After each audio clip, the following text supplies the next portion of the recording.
La personne la plus compétente de l'équipe n'est pas toujours celle qui est promue. Tu l'as déjà remarqué, peut-être que tu l'as déjà vécu. Tu peux travailler dur, être compétente et pourtant rester invisible en entreprise. Il existe une explication à ça. Une seule phrase que j'aurais aimé qu'on me dise il y a 15 ans. Et une fois que tu l'as comprise, tu ne regarderas plus jamais ta carrière de la même façon. Je suis Eunice, principale consultante dans le conseil et les projets de transformation. Auteur de junior à principale consultante. Cette phrase, je te la donne tout de suite. Une carrière ne récompense pas ta valeur réelle. Elle récompense ta valeur perçue. La valeur réelle, c'est ce que tu apportes. La valeur perçue, c'est ce que les autres comprennent de ce que tu apportes. Et entre les deux, il peut y avoir un écart énorme. Si ta valeur réelle est forte, mais ta valeur perçue est faible, ta carrière ralentit. Pas parce que tu n'es pas compétent, parce que ton impact n'est ni visible, ni lisible et ni compris par ceux qui décident. Quand j'étais senior, l'un des principaux consultants qui m'a le plus marqué parlait rarement en premier pendant les réunions. Il écoutait,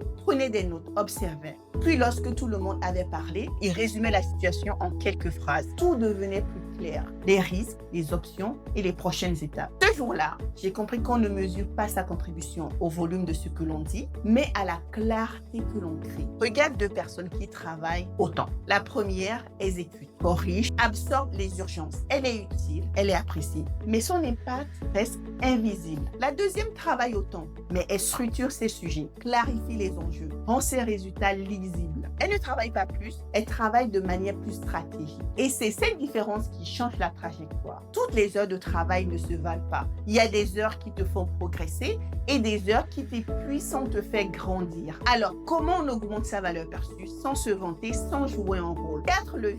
Premier levier, rendre son impact lisible. La visibilité n'est ni de l'arrogance, ni du bruit. C'est aider les autres autour de toi à comprendre ta contribution. Concrètement, ce sont des phrases comme « Voici le problème que j'ai aidé à résoudre » ou « Voici le risque que nous avons évité »,« Voici la décision que nous avons pu accélérer ». Quand tu parles comme cela, tu ne te vantes pas, tu donnes du contexte. Tu transformes des tâches en impact. J'ai détaillé ce mécanisme dans mes 2 premières vidéos. Les liens sont en description.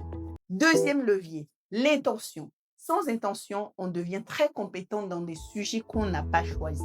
On devient la personne qu'on appelle pour les urgences. Indispensable sur des tâches qui ne font pas évoluer. Reconnu comme fiable, mais pas comme stratégie. Une carrière intentionnelle commence par des questions simples que tu dois te poser.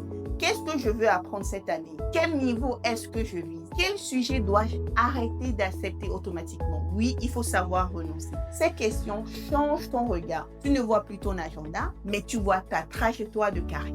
Les 2 leviers suivants sont les plus puissants et les moins utilisés en entreprise. Avant d'y venir, chaque semaine, je publie ici une règle non écrite de la carrière. Si tu veux la prochaine, suis-moi ou abonne-toi. Troisième levier, le positionnement. Travailler dur dans tous les sens te rend occupé, pas identifiable. Or, les opportunités vont vers les personnes dont on comprend la valeur. Voilà ce qu'elle sait faire, voilà où elle est forte, voilà le type de problème qu'elle sait résoudre. Le positionnement, ce n'est pas se limiter, c'est clarifier. Tu peux être identifié comme celle qui structure les ateliers complexes, celle qui clarifie un processus métier, celui qui gère les sujets difficiles avec le client ou celui qui fait monter les juniors en compétences. Une façon puissante de construire ce positionnement, c'est d'apprendre de manière visible. Par exemple, partager une synthèse après une formation, créer un petit guide interne, expliquer à ton équipe ce que tu as compris.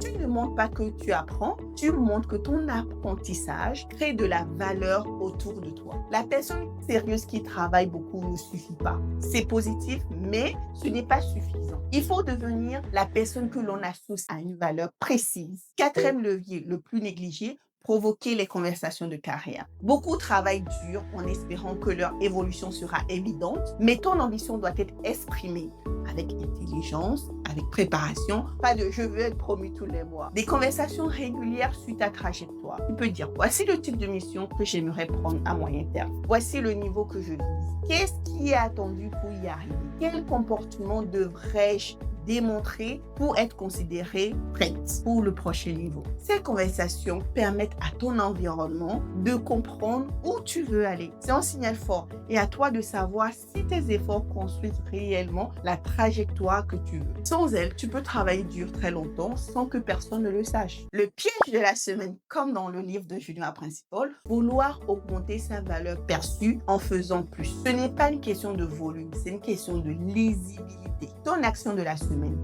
La première question, sur quoi est-ce que je travaille beaucoup aujourd'hui? La deuxième question, est-ce que ce travail me rapproche vraiment de l'évolution que je souhaite? La troisième question, comment puis-je rendre mon impact plus visible cette semaine? Et donne-toi une date d'engagement. Oui, comme dans le cahier d'exercice, parce qu'une intention sans date reste une intention. Ces trois questions font la différence entre être occupé et être en train de construire sa carrière. Retiens la phrase du jour. Une carrière ne récompense pas ta valeur réelle, elle récompense ta valeur perçue.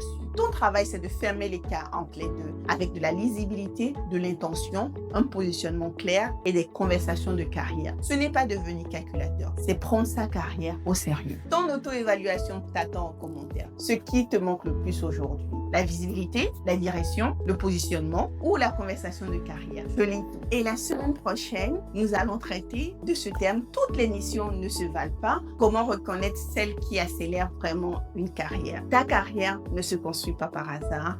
Elle se construit par les décisions que tu prends aujourd'hui. À très vite.